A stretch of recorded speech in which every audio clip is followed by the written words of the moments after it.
as many of many people, more than you may realize. There's something that maybe we can give you an assignment. Yes. I'm sure you are aware of it, but maybe it's one of the things that can be in your entry. Eddie Ouko used to be the Auditor General of Kenya. Yes, Edward Ouko. Yes. He's a distant relative. I'll tell you about that another time. Okay. Since his time, yes, till Nancy Gathongo, yes, there has never been investigation into and prosecution of folks who may have had their hand in the cookie jar.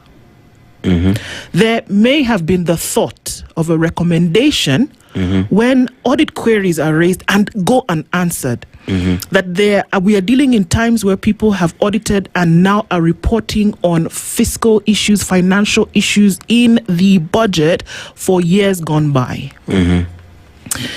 Nobody has answered. Recommendations have been made. This year, 2026, is probably when we heard the most vehement recommendation from the Auditor General that you, members of Parliament, must do something about this because the gaps that we are seeing in this spending is too much. Controller of Budget yesterday said that 3.3 trillion shillings is due in the next 12 calendar months. They said that we might be in a crisis when it comes to paying debt because we don't know where that money is going to come from. Meanwhile, they've also told us how there's been extravagant spending and we can't find. Can you imagine? Those two things are being said in the same sentence. There's been extravagance and then we don't know how we're going to pay our debt.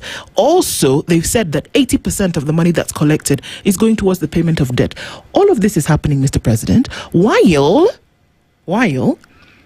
the Auditor General is talking about holes. This last 7 months, she's been on a spree where she's talked about money disappearing. E-Citizen, I don't know. SHA 50 billion, 11 billion, E-Citizen 50 billion. I don't know. It goes on and on and on and says, Parliament, please, you have to investigate what's going on here or at least call for it.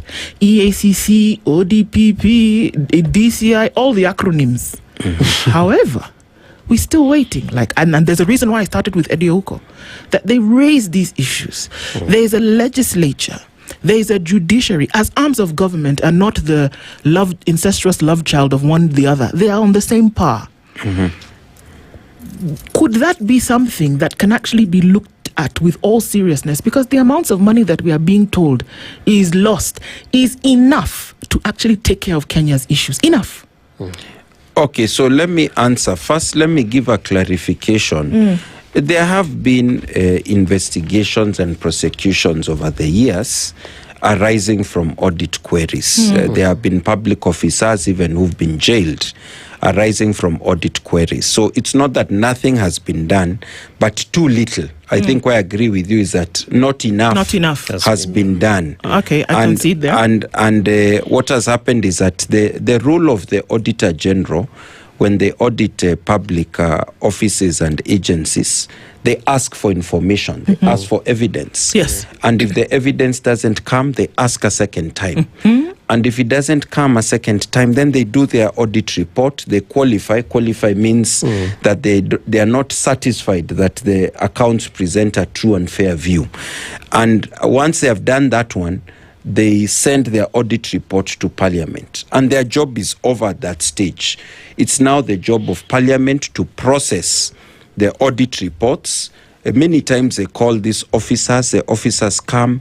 They start by making excuses. They say that no, the documents are available. It's the Auditor General who didn't ask us for the documents.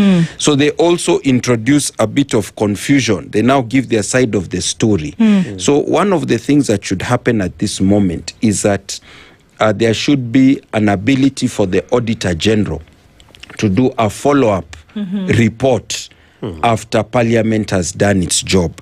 And I can tell you, when the Public Accounts Committee hold their hearings in Parliament, you have an officer from EACC present in the room many times. There might be an officer from DCI. There might be an officer from other public agencies so that they can listen to the questions and the answers. They can see the documents and do further investigations themselves. So what I'm saying is that The infrastructure is there, and if the results are not coming out, we need to question what is the Auditor General doing about the possibility of follow-up reports once they receive the answers that are given during the hearings of the Parliamentary Accounts Committee. What is EACC doing in terms of investigation and charging people? And EACC themselves, they also say that, we do investigations, we take our files to the Office of the Director of Public Prosecution, they are brought back to us. Some of the cases have gone to court and they've been withdrawn. So you can see there's a lot of finger pointing. Everyone is doing something on their own, but together the results are not effective enough. And then Parliament itself, can refuse to give you more funds as a government agency if they feel you've not accounted for the funds that you are given before. Have we ever seen that happen?